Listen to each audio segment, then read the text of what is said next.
నేను విశాఖపట్నంలో ఉన్న రోజుల్లో మా పక్కింట్లో పిల్ల ఉండేది. ఆ పిల్ల మా ఇంటికి వస్తుండేది ఆడుకోవడానికి. ఆ పిల్ల వచ్చి నా ఒళ్ళో కూర్చుని ఆడుకుంటుంటే ఆ పాల గ్లాసు ఆ అమ్మాయి తాగుతూ వచ్చిన పాల గ్లాసు పక్కన పెట్టాను. పక్కన పెట్టడంలో నా చెయ్యి తగిలి పాలు పడిపోతే పిల్ల ఏం చేసింది, అయ్యో పాలు పడిపోయే ఇది పాపం తాగుతున్నది అని నేను దింపి మా అమ్మని, అమ్మ పాపం దీనికి కాసిన పాలు ఇయ్యమ్మ అంటున్నాను. మా అమ్మగారు ఏదో పాలు కాచి ఇవ్వాలి. ఆ పిల్ల పరిగెత్తుకుంటూ వాళ్ళ ఇంట్లోకి వెళ్ళి వాళ్ళ అమ్మని తీసుకొస్తే వాళ్ళ అమ్మగారు వచ్చారు. ఏం పర్వాలేదులేండి, మళ్ళీ కాసిన పాలు కల్పిస్తాను, దానికి ఏం పర్వాలేదని వాడు గ్లాస్ తీసుకుంటున్నారు. అంటే నేను అన్నాను, పాలు గబుక్కుని పాలు పడిపోయండి, గ్లాస్ పడిపోయిందండి అన్నాను. ఆ పిల్ల అంది నాతోటి, గ్లాసు పడిపోలేదు, మీ చెయ్యి తగిలి పడిపోయింది. నేను తెల్లబోయాను. ఇది కదా పసితనం అంటే. ఆ అమ్మాయికి అబద్ధం చెప్పడం ఇష్టం లేదు. అదేమిటి పడిపోయిందంటే, గ్లాస్ ఎక్కడ పడిపోయింది, ఈయన చెయ్యి తగిలి కదా పడిపోయింది, చెయ్యి తగిలి పడిపోయింది అనకుండా గ్లాస్ పడిపోయింది అంటాడేంటి అంటే, ఇన్ని ఉపన్యాసాలు చెప్పినా అంతర్లీనంగా నా చెయ్యి తగిలి గ్లాసు పడిపోయింది అని చెప్పగలిగినంత ధైర్యంతో కూడుకున్న జీవనం నాకు అలవాటు పడలేదన్నమాట. చిన్న విషయంలో సత్యాన్ని అంగీకరించలేకపోయాను నేను. అది పసిపిల్ల కాబట్టి అది అంగీకరించగలిగింది. అది సంస్కారంలో తేడా. అందుకే పసిపిల్లల మనసు అమృత భాండంలో ఉంటుంది అనడానికి కారణం. మనం చెంబు పడిపోయింది అంటాం, లేకపోతే పటం పడిపోయింది, పడేసింది మనం, ఆ మాట అనం. క్షమించండి పొరపాటైంది అని అనడు. తనకెలాతో అదేదో అవతల వాళ్ళది తప్పు అన్నట్లు మాట్లాడతాడు. ఎందుకంటే తను తప్పు ఎప్పుడూ లేదని చెప్పడానికి. అదే రాక్షస బుద్ధి అంటారు. కాబట్టి రావణాసురుడు ఎప్పటికీ బతికుంటాడు, రావణ కాష్టం రగులుతూ ఉంటుంది అన్న మాటకు అర్థం ఏమిటంటే, రావణుడు చచ్చిపోడు. ఇలా దబాయించి మాట్లాడే వాళ్ళందరిలోనూ రావణాసురుడు ఉంటాడు. ఎక్కడుంటాడు అని వెతకక్కర్లేదు, ప్రతి చోట రావణుడు కనపడతాడు. చాలామంది ఉన్నారు కదమ్మా, కాళ్ళకక్కర్లేదు నమస్కారం, నిలబడి పెట్టండి అన్నాం అనుకోండి. గౌరవం అంటే ఏంటి? నిలబడి పెట్టేయండి అంటే నిలబడి నమస్కారం చేసి వెళ్ళిపోతే గౌరవం. అదేంటంటే కాళ్ళకే పెట్టారనుకోండి, ఎందుకు ఇంకా అసలు ఆ నమస్కారం ఎందుకు? నేనేం చెప్పానో అది విననప్పుడు ఇంకా నాకు నమస్కారం ఎందుకు? ఏ రకమైన పూజనీయత అది? అక్కర్లేదు, నిలబడి పెట్టండి, తప్పకుండా మీరు చెప్పినట్టు చేస్తాం అని నిలబడి పెట్టి వెళ్ళిపోయారనుకోండి. నా మాట మీద గౌరవం ఉండి నాకు నమస్కరించడానికి మీకు అర్హత ఉంది, మీ నమస్కారం పుచ్చుకోవడానికి నాకు అర్హత ఉంది. నిలబడి పెట్టండి అని నేను అంటుంటే వంగి కాళ్ళకే పెడతాం అన్నారు అనుకోండి, అప్పుడు ఎందుకు అసలు ఆ గౌరవం? అయ్యా ఆలోచించండి. అదే మూర్ఖత్వం, దానికి అర్థం ఉండదు. అది ఒక రకంగా లోపల పెరిగిపోయిన రాక్షసత్వం. వినయం అంటారు కొంతమంది. అబ్బే అది కాదండి, మీ కాళ్ళకి దండం పెట్టడంలో వినయం కాదు, నేను చెప్పింది వినడం వినయం, అంతేగాని వద్దన్నది చేస్తే వినయం ఎందుకు అవుతుంది? అవదు. కాబట్టి రాక్షసుడంటే ఎక్కడో ఉండడు. అందుకే రావణుడు మారీచుడితో అలా మాట్లాడతాడు. అన్నీ విన్నాడు మారీచుడు. అన్నీ విని తను మాట్లాడడం మొదలుపెట్టి ఒక మెరుపు మెరిపించాడు. అది నిజంగా నేనైతే అనుకుంటాను, అసలు మనుష్య జన్మ ఎత్తిన ప్రతి వాళ్ళకి తెలియాలి. ప్రత్యేకించి చదువుకునేటటువంటి పిల్లలు, కొంచెం వయసు వచ్చినటువంటి పిల్లలందరికీ కూడా తప్పకుండా తెలుసుకోవలసిన శ్లోకం అంటూ ఏమైనా ఉంటే ఆ శ్లోకమే. అసలు పిల్లలకి ఆ శ్లోకం ధారణలో ఉంటే, వాళ్ళకి ఆ శ్లోకం యొక్క విలువ తెలిస్తే వాళ్ళ జీవితాలు సగం గట్టెక్కిపోయినట్టు. అంత గొప్ప శ్లోకం చెప్పాడు ఆయన. ఆయన అన్నాడు, సులభాః పురుషారాజన్ సతతం ప్రియవాదినః అప్రియస్యతు పథ్యస్య వక్తా శ్రోతా చ దుర్లభః. అద్భుతమైన శ్లోకం. దాంతోనే ప్రారంభం చేశాడు మారీచుడు. సులభాః పురుషా రాజన్, హే రాజన్, ఓ మహారాజా, లోకంలో సతతం ప్రియవాదినః, అవతలవాణ్ణి పొంగిపోయేటట్టు చేయడానికి, అవతలవాడితో విభేదించడం ఇష్టం లేనివాడు, మనకెందుకు వచ్చిన గొడవలేదు అనుకునేటటువంటి వాళ్ళు చాలామంది ఉంటారు. వాళ్ళు ప్రియవాదినః, వాడు నీకు మంచి చెప్పాలనే ప్రయత్నం చెయ్యడు. ఏం చేస్తాడంటే, అయ్యా నేను గోతులో దూకుదాం అనుకుంటానండి, అయ్యో చేయండి తప్పే ఉందంటాడు. నాకే పడితే వాడు పడతాడు, ఆ తర్వాత వాడికే తెలుస్తుంది. తప్పించి ఎవడూ కూడా సాహసించి మంచి మాట చెప్పేవాడు ఉండడు. అందున కఠినంగా అవసరమైతే కొంచెం వాక్కు యందు పారుష్యమున్నా సరే, కఠినంగానైనా సరే, అవతలవాడి యొక్క మేలు కోరి మాట్లాడేవాడు ఉండడు లోకంలో. ఒకవేళ కఠినంగానైనా పారుష్యంతోనైనా మాట్లాడేవాడు ఉంటే వినేవాడు అసలు ఉండడు. ఒకవేళ అలా మాట్లాడేవాడు అలా వినేవాడు ఉంటే అంతకన్నా అద్భుతమైన సభ ఇంకొకటి లేదు. ఎంత పెద్ద మాట వాడేశాడండి. సులభాః పురుషా రాజన్ సతతం ప్రియవాదిన అప్రియస్య తు పథ్యస్య. వక్త శ్రోతాచ దుర్లభ. వక్త అంటే చెప్పేవాడు, శ్రోత అంటే వినేవాడు. వక్త శ్రోతాచ దుర్లభ. అసలు అటువంటి వక్త అటువంటి శ్రోత దొరకడరా అన్నాడు. ఎందుకని? నీ చెప్తున్నాను కానీ నువ్వు వింటావురా అనుమానం. అయినా చెప్పడం తన కర్తవ్యం. రాక్షసుడికి ఇంత మంచి బుద్ధి ఎక్కడి నుంచి వచ్చింది అంటే భీతభక్తి చేత వచ్చింది. ఒక్కొక్కడిది ఒక్కొక్క భక్తి. అన్ని భక్తులు సాత్విక భక్తులై ఉండాలని నియమం లేదు. ఒక్కొక్క చోట ఒక్కొక్కటి.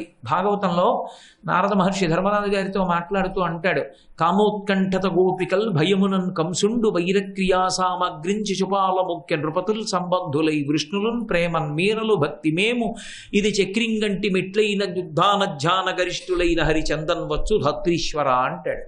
కామోత్కంఠత గోపికల్, కామంతో గోపికలు పట్టుకున్నారు. భయమునన్ కంసుండు, భయంతో కంసుడు పట్టుకున్నాడు. వైరక్రియా సామగ్రిం శిశుపాల ముఖ్య నృపతుల్, వైరంతో శిశుపాలుడు మొదలైనటువంటి రాజులు పట్టుకున్నారు. సంబంధులై వృష్ణులను, ఆయన వంశంలో పుట్టామని చెప్పి వృష్ణి వంశం వాళ్ళు పట్టుకున్నారు. ప్రేమన్ మీరలు, ప్రేమతో ధర్మరాజా మీరు పట్టుకున్నారు. భక్తి మేము, భక్తితో మేము పట్టుకున్నాం అని నారదుడు చెప్తూ, ఏ భావనతో పట్టుకున్నా ఇన్ని పట్టుకోవడం ప్రధానం, ఆయనకే చెందిపోతారంటాడు. అయితే ఇందులో వైరంతో పట్టుకోవడం ప్రమాదకరం. ఎందుకనంటే వైరంతో పట్టుకోవడం శాంతియుతంగా ఉండదు. బతికున్న నాళ్ళు చచ్చిపోయాక బతికేస్తాడు. ఎందుకంటే ఆ బతుకు బ్రతుకులా ఉండదు. అరుగుచు తిరుగుచు వాలుచు సడిగుచు కూర్చుండి లేచి అనబర్రతంబున్ హరితలచి తలచి జగమా హరిమయముగ చూచె కంసుడు ఆరనీయులు కన్నంటారు పోతన గారి భాగవతంలో. కూర్చుని లేచి తిరుగుతూ తాగుతూ పడుకుంటూ నడుస్తూ ఏం చేస్తున్నా సరే కృష్ణుడు వచ్చేస్తాడు. అష్టమగర్భం అష్టమగర్భం అష్టమగర్భం అంటూ కృష్ణుడు వచ్చేస్తాడని గట్టిగా గాలి వేస్తే కూడా ఉలిక్కి పడిపోయాడు. చచ్చిపోయాక అమ్మయ్యా అని ప్రశాంతపడిపోయాడు. కాబట్టి బతికున్న నాళ్ళు చావు, చచ్చాక ప్రశాంతి ఎప్పుడంటే భీతభక్తిలో. అందుకని భీతభక్తి మంచిది కాదు. సాత్విక భక్తి గొప్పది. ప్రశాంతమైనటువంటి స్థితిలో ఉంటాడు. కానీ అలా కోరుకుంటే అలా ఏం రావు. ఆ మారీచుడికి భీతభక్తి అలవాటైంది. ఆయనకి భయంతో భక్తి రామచంద్రమూర్తి అంటే. అందుకే రాముడి గురించి మాట్లాడుతూ మొట్టమొదట ఈ మాట చెప్పాడు, వినేవాడు ఉంటాడు రా లోకంలో. కఠినంగా మాట్లాడినా మంచి చెప్పేవాళ్ళు ఉండరు, ఉన్నా వినరు. రామాయణం త్రేతాయుగంలో మారీచుడు చెప్పాడు, మెల్లిగా మెల్లిగా మెల్లిగా సంస్కారం అన్నది చచ్చిపోవడానికి కారణం ఎక్కడ పుట్టిందో మీరు ఆలోచించండి. తల్లి చెప్తే వినకూడదు, తండ్రి చెప్తే వినకూడదు, గురువు చెప్తే వినకూడదు.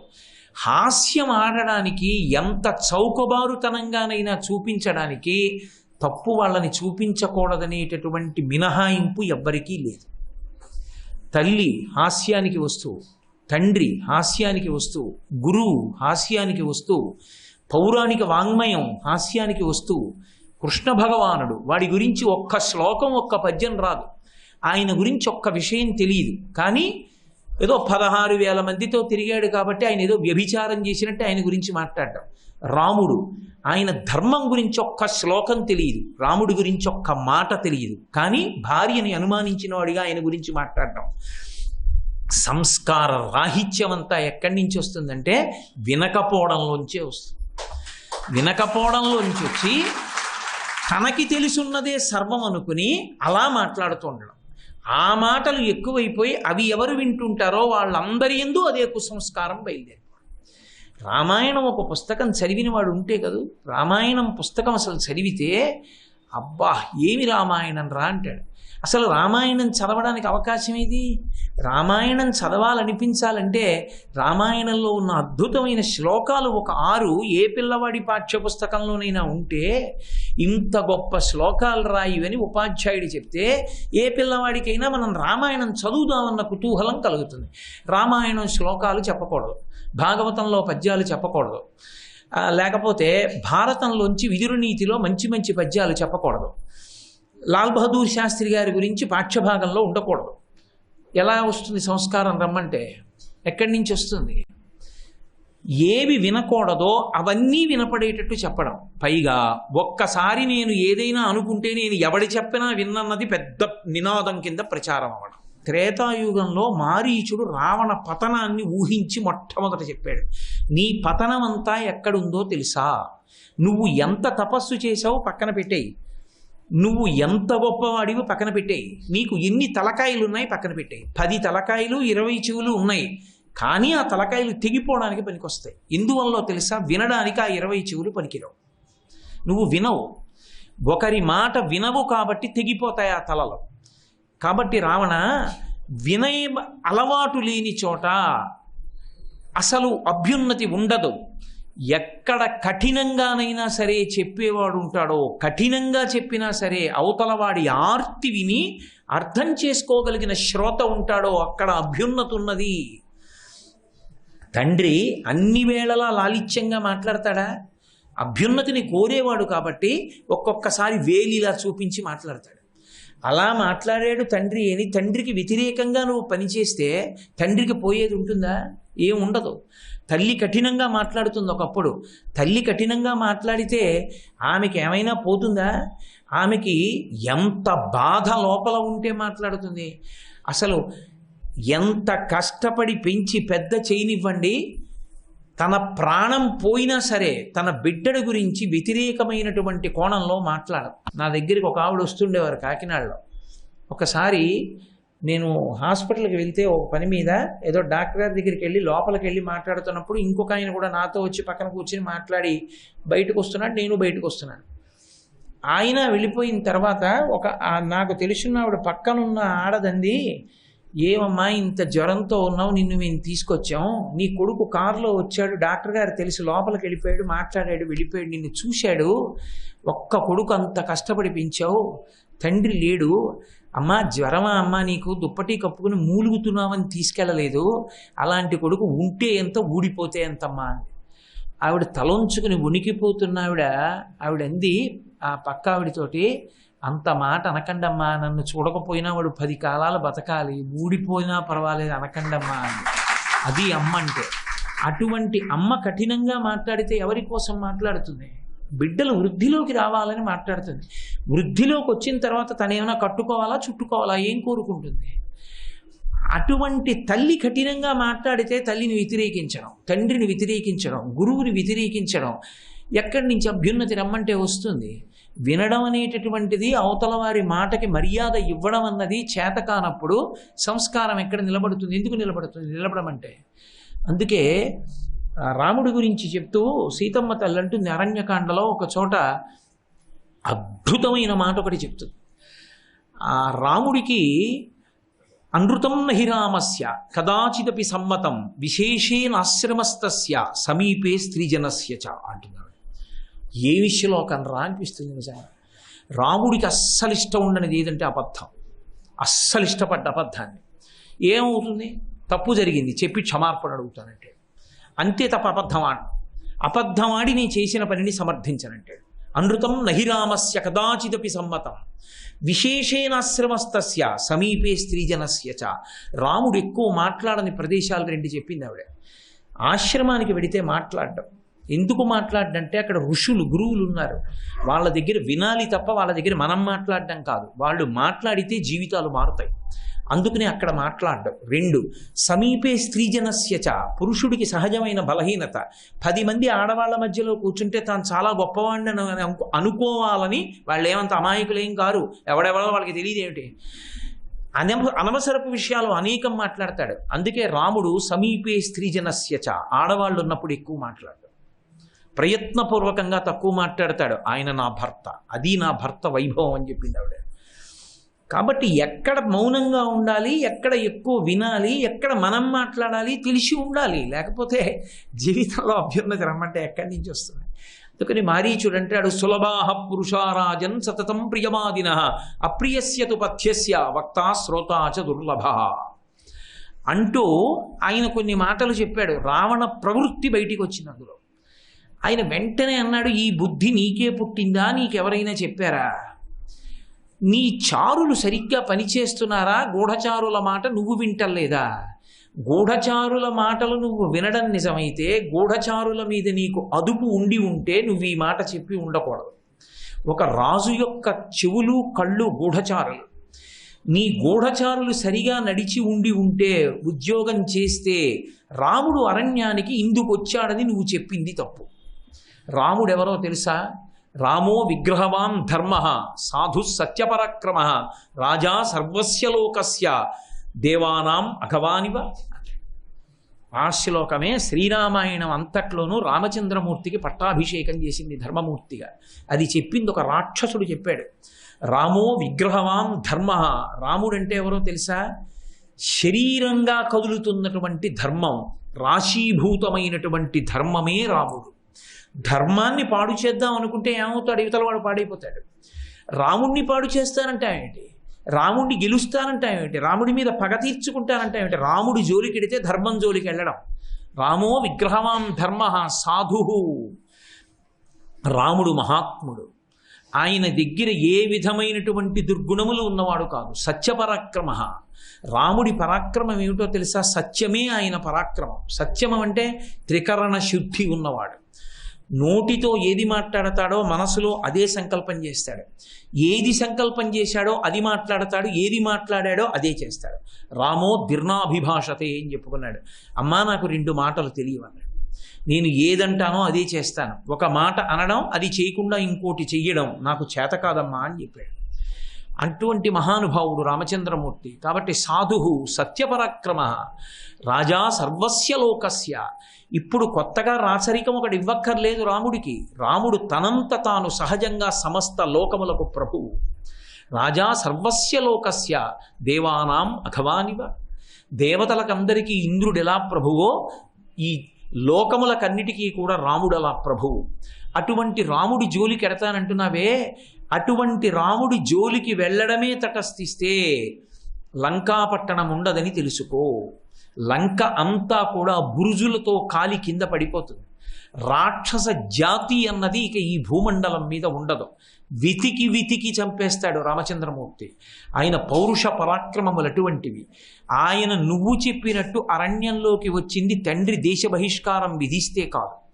సకల సుగుణాభిరాముడైనటువంటి రాముడు పట్టాభిషేకానికి యోగ్యుడైనప్పటికీ ఒక రాత్రి వేళ కైకమ్మ దశరథ మహారాజు గారిని 2 వరాల కోసం నిగ్రహిస్తే, తండ్రి తప్పక వరాలిస్తే తండ్రిని సత్యమునందు నిలబెట్టడానికి రాజ్యపరిత్యాగం చేసి తనంత తాను అరణ్యానికి వచ్చినవాడు రాముడు. ఆ రాముణ్ణి విడిచిపెట్టలేక వెంట వచ్చినవాడు లక్ష్మణస్వామి. ఆయనని ఎప్పుడూ అనువర్తించేటటువంటి బహిప్రాణం సీతమ్మ. ఆమె మహాపతివ్రత. వాళ్ళ ముగ్గురు అరణ్యానికి అందుకొచ్చారు. రాముడు సర్వభూతముల యొక్క హితాన్ని కోరుకునేవాడు. పరమకారుణ్యమూర్తి, గొప్ప ఇంద్రియ నిగ్రహం ఉన్నటువంటి వాడు. అటువంటి రాముడి గురించి నువ్వు తప్పుగా మాట్లాడుతున్నావు. నువ్వు రాముడిని చూడలేదు ఇప్పటి వరకు. కానీ చూడని రాముడి గురించి ఇలా చెప్తున్నావంటే నీకు గూఢచారులు బహుశः ఇలా చెప్పి ఉండి ఉండవచ్చు. నీ గూఢచారులు నీకు సత్యం చెప్పట్లేదంటే నీకు ప్రభుత్వం మీద అదుపు లేదు. అదుపు లేని ప్రభువు రాజ్యాన్ని గట్టెక్కించలేడు. నిన్ను నమ్ముకున్నందుకు నీతో పాటు ప్రజలందరూ నాశనం అయిపోతారు. కాబట్టి రావణ, నా మాట విను. నేను చెప్తున్నది యథార్థం. నేను రాముణ్ణి చూశాను. రాముడెవరో నాకు తెలుసు. ఎప్పుడు చూశాను రాముణ్ణి అని అడుగుతావేమో. అజాతవ్యంజన శ్రీమాన్ పద్మపత్ర నిభీక్షణ ఏకవస్త్రధరో ధన్వీ శిఖీ కనకమాలయ అన్నాడు. అది రాముడి ధర్మం అంటే. అప్పటికి రాముడికి అజాత వ్యంజన శ్రీమాన్, పురుషుడు అని గుర్తుపట్టడానికి కావలసిన చిహ్నములు ఇంకా రాముడికి రాలేదు. అంటే మీసాలు గడ్డాలు వచ్చినవాడు కాడు అని గుర్తు. అంటే అంతటి పిల్లవాడిగా ఉన్నటువంటి రాముడు నన్ను చూస్తే భయపడేవారు ఎవరైనా సరే. నల్లటి మబ్బు మెరుపుతో ఉంటే ఎలా ఉంటుందో నేను ఆభరణములు పెట్టుకుని సువర్ణ కుండలములు పెట్టుకుని ఎడితే అలా ఉంటాను. అటువంటి నేను విశ్వామిత్రుడి యొక్క యజ్ఞం ఎన్ని మాటలు సంకల్పం చేసిన ధ్వంసం చేసి ఋషుల్ని సంహరిస్తే విశ్వామిత్రుడు దశరథ మహారాజు గారిని ప్రార్థించి రామచంద్రమూర్తిని యాగరక్షణ కొరకు తీసుకొచ్చాడు. ఆ రాముడు చాలా చిన్న పిల్లవాడు. అంతకన్నా చిన్న పిల్లవాడు లక్ష్మణస్వామి. కాబట్టి అజాత వ్యంజన శ్రీమాన్ పద్మపత్ర నిభీక్షణ. రాముడి కళ్ళు అంత అందంగా ఉంటాయి. లోకంలో అసలు అద్భుతమైన కళ్ళు అంటే చూడవలసినవి 2. ఒకటి రామచంద్రమూర్తి కళ్ళు, 2 మా తల్లి కామాక్షి పరదేవత కళ్ళు. 2. ఆ రాముడి కళ్ళు అంత ఆకర్షణీయంగా ఉంటాయి. సమస్త భూతములైన వంక చూస్తే వశపడిపోయేవి ఆయన కన్నులు చూసి. అందుకే ఎక్కడ చూసిన రామ కమలపత్రాక్ష సర్వసత్వ మనోహర రూపదాక్షిణ్య సంపన్న ప్రసూత జనకాత్మజే అంటారు హనుమ కూడా. అటువంటి కన్నుల సౌందర్యం ఉన్నవాడు కాబట్టి ఆ రాముడు పద్మపత్ర నిభీక్షణ, పద్మముల రేకులు ఎలా ఉంటాయో ఆయన కన్నులు అలా ఉన్నాయి. అటువంటి రాముడు ఏకవస్త్రధరో, ఒక్క వస్త్రమే కట్టుకున్నాడు బ్రహ్మచారి కాబట్టి, 2 వస్త్రములు కట్టుకోలేదు. అంటే పంచె కట్టుకుని ఉత్తరీయం వేసుకున్నాడు అంటే గృహస్థు అని గుర్తు, భార్యాసహితుడు అని. ఏకవస్త్రధరో ధన్వి, చేతిలో ధనస్సు పట్టుకున్నాడు. శిఖి, పిలక పెట్టుకుని ఉన్నాడు. కనకమాలయ, హారం వేసుకుని ఉన్నాడు. ఎంత వైదికంగా ఉంటాడో రాముడు అదే గుర్తు. మనకి ఇవాళ కనపడుతున్నటువంటి రామచంద్రమూర్తి యొక్క చిత్తరువులన్నీ 99% అబద్ధాలే. అసలు రాముడు పిలక పెట్టుకుని ఉంటాడు. ఎందుకంటే పట్టాభిషేకానికి కూడా మంగళ్ళని పిలిచి తన తమ్ముళ్ళకి క్షవరం చేయించి తాను చేసుకుని శిఖి, ఆయన వేదమునంద ఆయనకంత గౌరవం, పిలకతో ఉంటాడు రామచంద్రమూర్తి. అసలు నిజమైనటువంటి రామచంద్రమూర్తి ఎలా ఉంటాడో చూడాలి అనుకుంటే ఒకే ఒక్క చోట చూశాను నేను. కంచి కామకోటి మఠంలో, పూర్వం కామకోటి మఠం ఎక్కడుండేదో అక్కడ, అందులోకి అందరికీ ప్రవేశం ఉండదు, చాలా కష్టం అందులోకి వెళ్ళడం. పూర్వకాలంలో త్యాగరాజస్వామి అక్కడికి వెళ్ళారు. మహానుభావుడు 100 సంవత్సరములు జీవించారు అప్పటి పీఠాధిపతి. ఆయన మీద గౌరవంతో పెద్దవాడిని నేను రాలేను రమ్మంటే త్యాగరాజస్వామి ఆయన దగ్గరికి వెళ్ళారు. అప్పుడే తిరుపతి వచ్చారు త్యాగరాజస్వామి. అక్కడ ఉండి కొన్నాళ్ళు కీర్తనలు చేశారు. ఆయన రామచంద్రమూర్తిని ఆరాధించారు ఆ పీఠాధిపతులు. అక్కడ దేవాలయంలో ఉంటారు రామలక్ష్మణ సీతమ్మలు, ఎదురుగుండా హనుమ యంత్రం కూడా ఉంటుంది. ఆ దేవాలయంలోకి వెళ్ళగానే ఏదో ఉద్విగ్నత కలుగుతుంది. ఇప్పటికీ హనుమ తిరుగుతూ ఉంటారు అక్కడ, సీతారాములు తిరుగుతూ ఉంటారు. అంత గొప్పగా ఉంటుంది. దిగుడు బావిలో దిగి పీఠాధిపతులు జలాలు తీసుకొచ్చి అభిషేకం చేసినటువంటి లింగాలు కూడా అక్కడ పీఠికల మీద పెట్టుంటాయి. అయితే అది అందరికీ సాధ్యం కాదు సుమా, అందరూ వెళ్ళే అవకాశం ఉండదు అక్కడికి. అది ఏదో కొంతమందికి మాత్రమే, ఏదో ఆ కామకోటి మఠంలో ఎవరైనా తెలిసిన వారు ఉంటే, లేదా కామకోటి పీఠాధిపతులు భక్తి ఆర్తిని చూసి అనుగ్రహిస్తే వెళ్ళచ్చు. వారు ఎవరినైనా వారి ఆర్తిని చూసి అయ్యా మేము చూడాలనుకుంటున్నాం అంటే సరే వెళ్ళండి అని అనుమతిస్తే అందులోకి వెళ్ళే అవకాశం ఉంటుంది. కాబట్టి అక్కడ ఉన్నాడు రామచంద్రమూర్తి. అసలు రాముడు ఎలా ఉంటాడో చూడాలంటే అక్కడ చూడాలి. గుండు చేసుకుని శిఖ పెట్టుకుని ఉంటాడు చక్కగా. కాబట్టి ఏకవస్త్రధరో ధన్వీ శిఖీ కనకమాలయ, అటువంటి రాముణ్ణి, బ్రహ్మచారిగా ఉన్న రాముణ్ణి చూశాను. అప్పుడు నేను నల్లటి మొబ్బెలా ఉంటుందో అలా ఉన్నాను. సువర్ణకుండలములు పెట్టుకుని స్వర్ణహారములు వేసుకుని ఆ రాముణ్ణి చూసి నాకు పెద్ద నవ్వు వచ్చింది. ఈ పిల్లవాడు యజ్ఞ సంరక్షణం చేస్తాడా, నన్ను నిగ్రహిస్తాడా అనుకున్నాను.